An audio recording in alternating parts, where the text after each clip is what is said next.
and welcome to Health Chat program. This is a program that looks at health matters and all that is to do with health. As you may be aware, when we talk of food, it is actually part of our health and our well-being. And so we are looking at the, summit, which is slated on the 18th to 19th of September this year to do with school meals.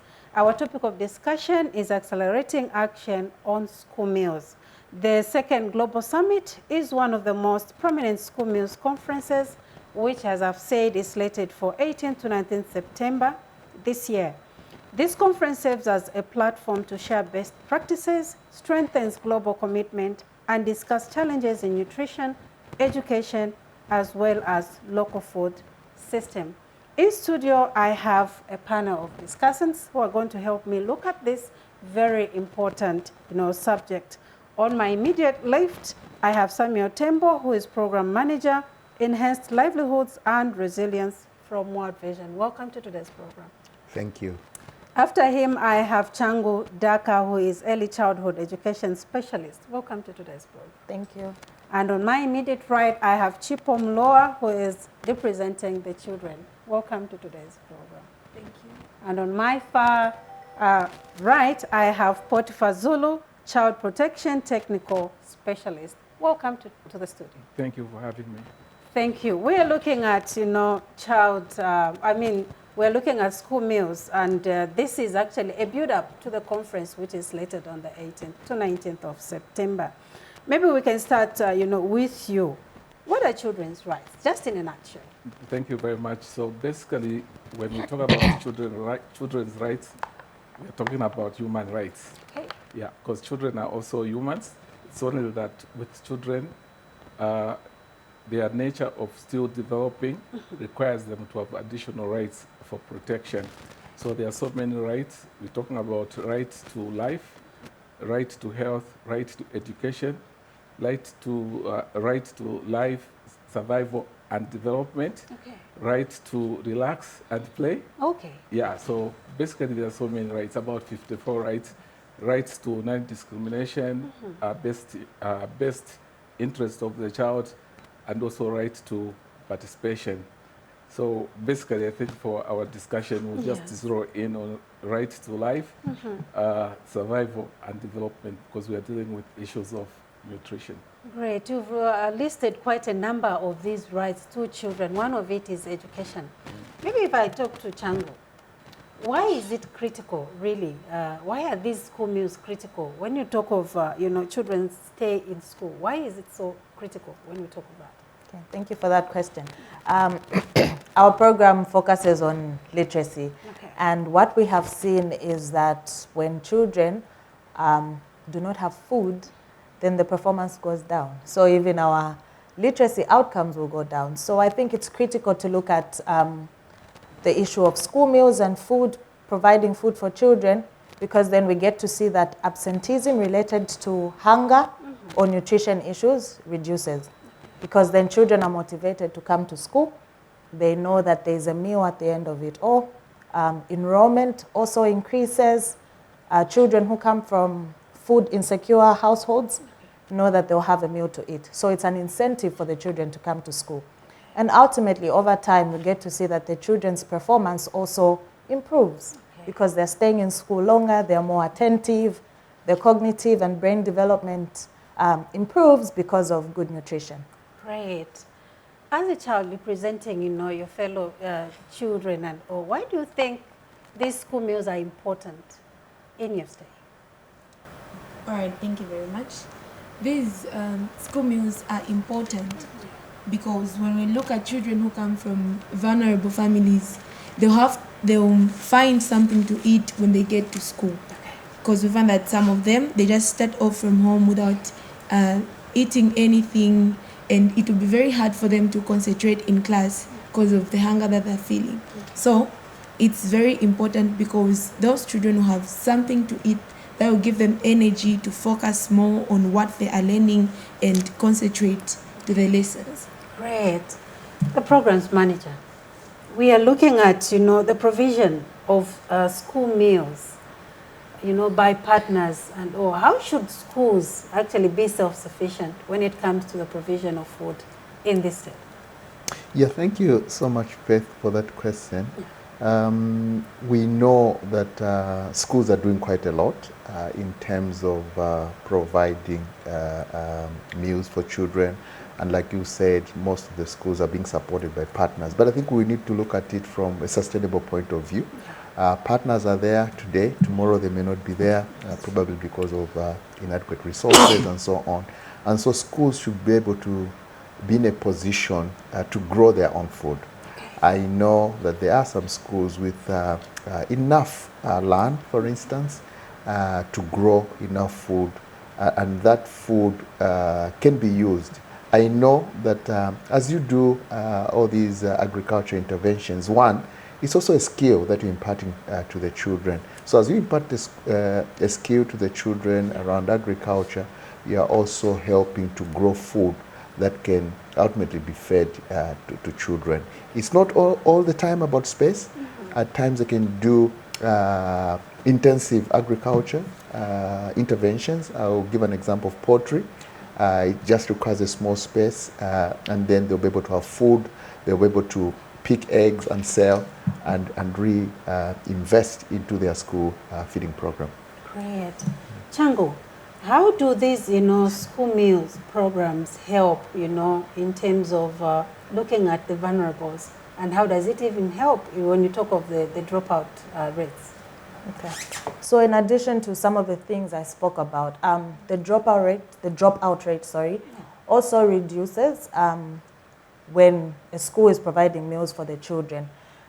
We've seen some of the marginalized communities that we work in, some of the most vulnerable communities. We've seen in the recent past, as we were implementing the school feeding program as a response to the drought, we saw high turnout of children coming back to the school, and the dropout rate really reduced because children were motivated to come to school. Children who come from vulnerable households, the marginalized, the most vulnerable children, the orphans, were looking forward to coming to school to just have that meal, probably the most sustainable meal of the day they could have in that situation. So we've seen that providing school meals really does contribute to reducing the dropout rate. And I think there's a study by WFP, which shows a report that shows that school meals can increase enrollment by 9% and attendance by 8%. And so over time, we get to see that the dropout rate reduces and children will spend more time in school, and this will also ultimately improve their education performance and their learning outcomes. Great. Potiphar, we're talking of, food as one of the children's rights. How does it enhance children protection? Okay, yeah, so child protection is cross-cutting, and provision of food in schools enhances child protection in the sense that it's contributing to rights to survival and development. So meaning that the provision of meals in schools provides adequate nutrition for children to be able to physically develop, cognitively develop, and also to have positive health outcomes. Yeah, and the second one there, my colleague has also alluded to it. It promotes also increased school attendance. Provision of meals, of course, increases school attendance and does reduce dropout rates. So here, basically, we are talking about the incentive of providing meals encourages parents to send their children to school. And when children are in school, we are reducing the risk for them to be exposed to vices like child labor, early marriages, because they're in the school environment. And again, the provision of meals in schools creates a safe and structured environment where children spend almost the whole day. They are being supervised by their teachers. And that environment, as I've mentioned, will reduce the vices for children to engage in other negative vices like exploitation, because they are loitering around. The provision of meals also impacts households. It alleviates pressure on the households. Communities that we are dealing with are low-income communities. So if meals are provided at school, it encourages parents to send their children to school, and also it promotes gender equality, because mostly it's the girls that are put out of school if there's a strain Yes, in the household. They are the first ones to be put out of school. So if the girls are encouraged to be in school, we are also speaking into vices of child marriages as well, and also provision of meals also in schools. Schools that do provide like an entry point for other child protection services, because if children are in school, it's easy to identify abuse or neglect. It's easy to offer services like psychosocial services in a school environment, and also refer children to other support services that are required within that environment. So it enhances and increases child protection outcomes. And the other aspect is also about it's about the community themselves being able to have confidence in institutions like school.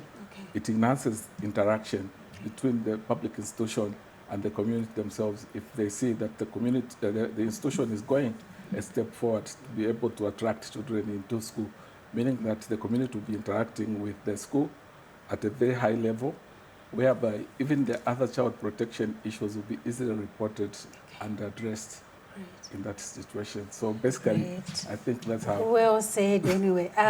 Chipo, as a learner, how do these school meals influence your ability to learn? Okay, as a learner, as I already said, these school meals, they encourage me to always want to be in school. Yeah. Because I know that when I reach there, I'll find something to eat, and that will help me in terms of concentrating more in class. And I'll not have to worry when it's break time or when it's what time, say what am I going to eat, stuff like that. I know that food is already there. So it will encourage me to work hard, because most of the times I'm in class and I don't miss out anything. So that's really motivating. Motivating. Yes. Well, it seems, World Vision is doing quite a lot when it comes to school meals. If they can actually come out and say that, meaning the benefits actually drawing back and drawing down to the beneficiaries, as it were. Mr. Tembo, we're looking at, the influence which you are doing in these schools and the communities. But what role are you playing as World Vision in seeing to it that at least nutritious foods and, are made available to households and also schools, just to see to it that this cause which you are looking at or which you are looking out for is actually enhanced? What are you doing as World Vision? Yeah, thank you, Faith, for that question. Yeah. As World Vision, under our Enhanced Livelihood and Resilience program, we work with more than 130,000 households, which translates to 780,000 individuals to bring interventions around agriculture. We work in rural communities, and the mainstay or occupation of these rural households is agriculture. And so we're well positioned to ensure that each and every household adapt or begin to pick interventions that are going to increase their household food production. And what we do mainly is to ensure that we bring capacity building to our smallholder farmers, working with Ministry of Agriculture, agriculture extension officers. So we promote new agriculture techniques. As you know, that climate change is with us, and so agriculture is dynamic, it's changing. You recall, Faith, that in the past, farmers would plant their crop or their corn just before the onset of the rain season, just before Christmas. Yes. But you can't do that anymore. Not anymore. Yeah, so farmers have to be informed. We must bring that knowledge to the farmers, and so that is critical.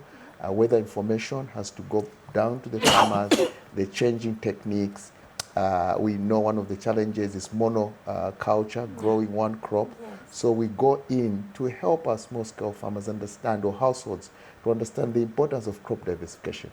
Chipo mentioned of food, and my colleagues mentioned of food. For us, food must be sufficient, but it also must meet all the dietary needs of a child. And so when they're carrying that lunchbox to school, what does it contain? So we're conscious that the farming household should do crop diversification. We're looking at highly nutritious foods. We're looking at legumes. We're not only looking at carbohydrates, but a family should be able to grow crops that meet all the dietary needs of the child. And we want to ensure that there's excess in terms of production. And so we bring markets closer to the farmer so that whatever is lacking, whatever they can't grow, then they should be able to go in a shop to get the sugar and everything else that they don't grow through the surplus that finds a good market. So that's what we do in our programs to ensure that families have enough. It's more about training, capacity building, and bringing as much information as possible around varieties, new varieties that suits with the climate change. Okay, great initiative there. Changu, you are actually on the education side of this, you know. Obviously, there could be challenges here and there. What could be the challenges, and how are you addressing these challenges, you know, when we talk of school meals? Don't ask an African about challenges. They'll list 1,000. I'll try to narrow it down to 4 key challenges that we've seen working in the schools. One of the key challenges that we've seen is sustainability and funding. From the schools that we've worked with and interacted with, we've learned that funding is mainly dependent on donors. And this is temporary. So the programs will start, the children will feed for a while. But at the end of the project, or when the donor pulls out, the sustainability of the program then shakes. So that's one of the challenges that we've seen. And to mitigate that challenge, I think the government of the Republic of Zambia has allocated some funds, especially as a result of the droughts that we saw. They've allocated quite a significant amount to school feeding. So we would like to see it scale up. We would like to see that scale up. We'd like to see more sustainable solutions, such as what Mr. Tembo spoke about, more resilience at household level. Yeah. If we could get the community involved, if we could get the schools themselves involved. When we were growing up, we had PU, production units. Production units. And we would grow maize, and they would sell that maize. They could cook that maize for us. So if the schools can also be self-sustaining, that would be very good. Another challenge that we've seen is infrastructure. The schools do not have kitchens. They don't have wash facilities. So hygiene is a challenge, and they don't have the facilities to cook for the number of learners that we have. With the free education policy, we've seen an influx of children coming into the school. So if we don't have enough facilities to provide for these children, that becomes a challenge. So again, infrastructure, if the government could allocate. We have CDF now, and through our child protection program, we have a model called CVA, where we teach our community members to lobby for better services. So if our community members can lobby for construction of kitchen areas in the schools so that food is available, that would be good. But also just for community members to come in and help, especially with staff. So the schools don't have chefs or the people to cook. Yeah. So it's on a volunteer basis. These people are not paid. So there's, what do we call it, attrition, where they come and they go. We're seeing a lot of that. So if we can engage the communities to help with the infrastructure of the cooking area, and to also support with the staff. Working in early childhood education, we see parents who bring their babies to school, the 3 to 4, and wait for them until they knock off, so they work with them. If those parents understand the benefit of school feeding, they can be engaged to support in the cooking, the cleaning, the feeding of the children. Another challenge that we've seen is the quality of the food, the quality of the nutrition. I think Mr. Tembo said it's not just about having the food, but it should meet the dietary needs. Exactly. So when we are distributing, what's that famous soya porridge? Is it Herbs. Yeah, Chico knows it. Okay. So, you know, the herbs has all the nutrients that they need. Yes. But herbs is centrally found. So if it's not available at the time or there is no transport to get herbs to the schools, then the children are just eating maybe a cob of maize. Yeah. That's just one food value. They're just getting carbohydrate. They're not getting nutrient-dense food that they should get to help them develop cognitively, to help them learn, to help them concentrate. So working with the communities, if we can educate them on food value. And I think Mr. Tembo spoke about crop diversification and also just a combination of those foods. What goes with what so that the child can have a nutritious meal. That's something that we need to work on.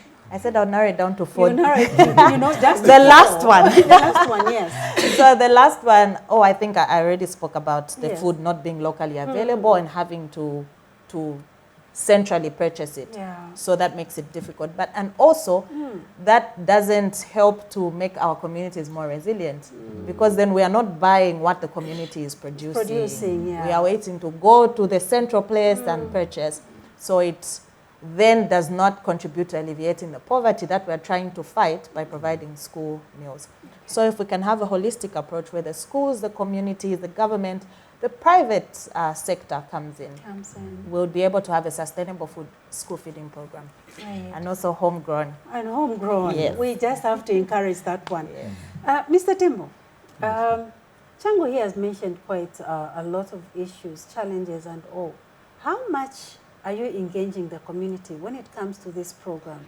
Because with you know, local foods, they have to be locally grown and everything. How much are you engaging them?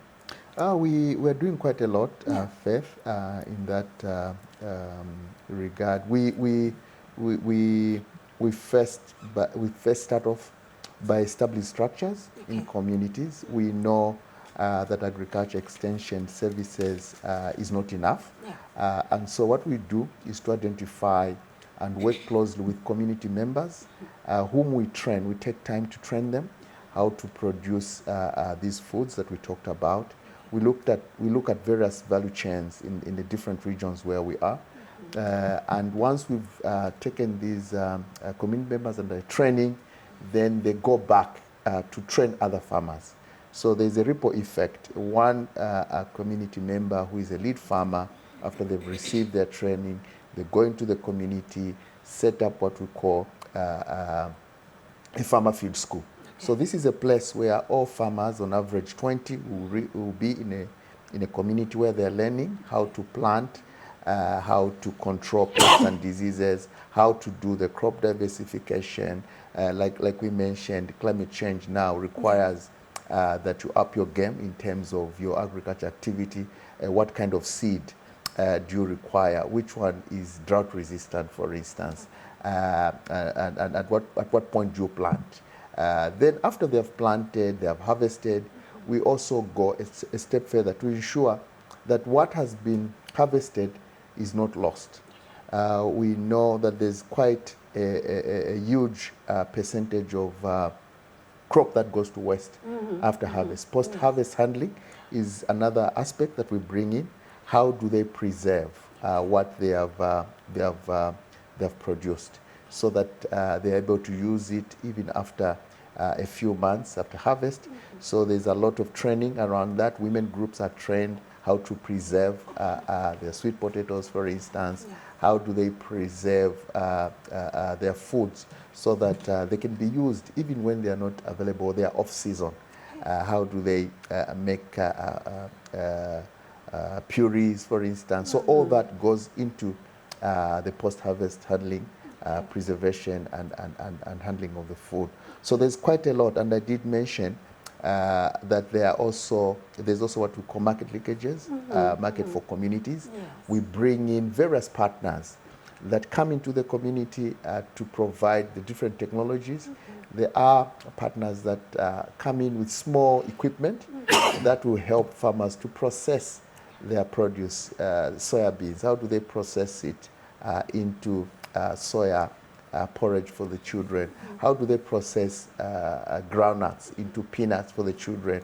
So there's all that. And so we do also integrate with our health program, who go in now to train these mothers how to make foods that are loved by the children, snacks that are healthy, which children can take to school using the available local resources, because they have grown this food. There's cowpeas there, there's soya beans, there's maize, and all these foods. Now, how do they prepare that children are able to like this food, they're able to take it to school and enjoy it, but also ensuring that it's a healthy meal. So there are all these interventions that we do. Great. Maybe as we're coming, close to the end of our program, Chipo, we take it that you're at this conference, right? What would be your word to the policymakers? What would you tell them, concerning these school meals? We take it that you're there, you're in Brazil. So what would be your word to the policymakers?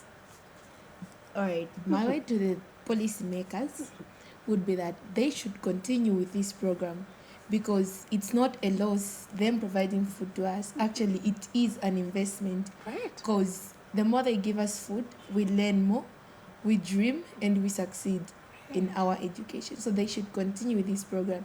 And also, I would say, in other schools where this program is not found, they should also introduce it, because it has really helped us in improving on our grades and in a lot of things. No absenteeism, improving of grades. Actually, it's really a nice program, and they should continue with it. Wow. So that we should keep on moving forward and keep on achieving our dreams also. Great. I know that policymaker there has heard you, and they'll definitely take charge with what you have said. Potiphar, your last word to the public. It could be partners, it could be policymakers. What would be your word when it comes to child protection? Yeah, basically my word would be provision of meals in schools is not just a health or nutrition intervention, but it's a child protection measure that ensures that children are in school, increases the attendance of children in school, speaks to protection of children in terms of early marriages, because children will be in school, speaks to gender equality, like I've mentioned. So this is something that we should look at seriously, and also it speaks to the Sustainable Development Goals. We are talking about Sustainable Development Goal number 1, for no poverty, Sustainable Development Goal number 2, zero hunger. Exactly. We're talking about number 4, quality education. We are talking about number 5, Sustainable Development number 5 of gender equality. Yes. Number 10, reduced inequality. And number 16, peace, justice, and strong institutions. Great. Chang, your word of advice, your word of appeal, to the people that are providing this, to stakeholders and everyone else involved. Okay.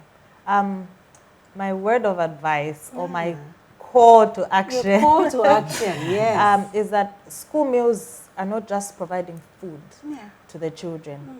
They're fueling their education. Providing school meals is fueling the education of their children, because it's improving their attendance. It's keeping the children in school. And this then gives them an opportunity to dream and succeed, like Chipo has said. And our children will have an opportunity to, adapt and compete in the global market if they have a quality education. And providing those meals will contribute to providing quality education to our children.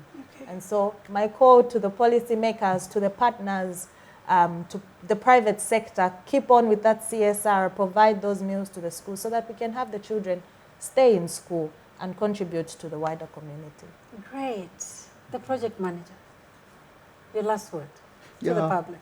For me, it's probably an appeal to a group that I work with almost on a daily basis, the small-scale farmers. My call is that please, let's take up the new technologies that are being promoted. Let's not be rigid. Let's not be slow to adapt. Climate change is with us. And so we must up our game in terms of the new technologies that are coming. There are new seeds that we must, that are being promoted. Please try them. In terms of policy, I think there are enough policies I know the Ministry of Agriculture, there is an agriculture investment plan, the CASIP. It does provide all the necessary direction and policy direction for this country in terms of agriculture. So my biggest appeal is for small-scale farmers. Be there where information is being provided. Look at the meteorological information that is coming. We are working with our colleagues using apps. Information is coming even on phones. Make use of that information so that we produce enough to ensure that our children thrive and are able to grow well in the communities where they come from. Oh, thank you so very much. At least I'm sure that someone out there have gotten one or two things from our discussion today, and we're hoping that proper actions will be taken accordingly. Well, thank you so much, viewers. We've come to the end of today's program. We're looking at accelerating action on school meals. This was a build-up to the program or conference, which is coming on the 18th to 19th September this year. This is a conference, which serves as a platform to share best practices, strengthen global commitments, and address challenges in nutrition, education, as well as, local food system. In studio, I had Changu Daka, who is early childhood education specialist. I also had Chipom Loa, who was representing the children. Potiphar Zulu coming in as child protection technical specialist, and Samuel Tembo, program manager, enhanced livelihoods and resilience, coming from World Vision. Well, from me, Faith Mutale, and the entire production team, it's goodbye.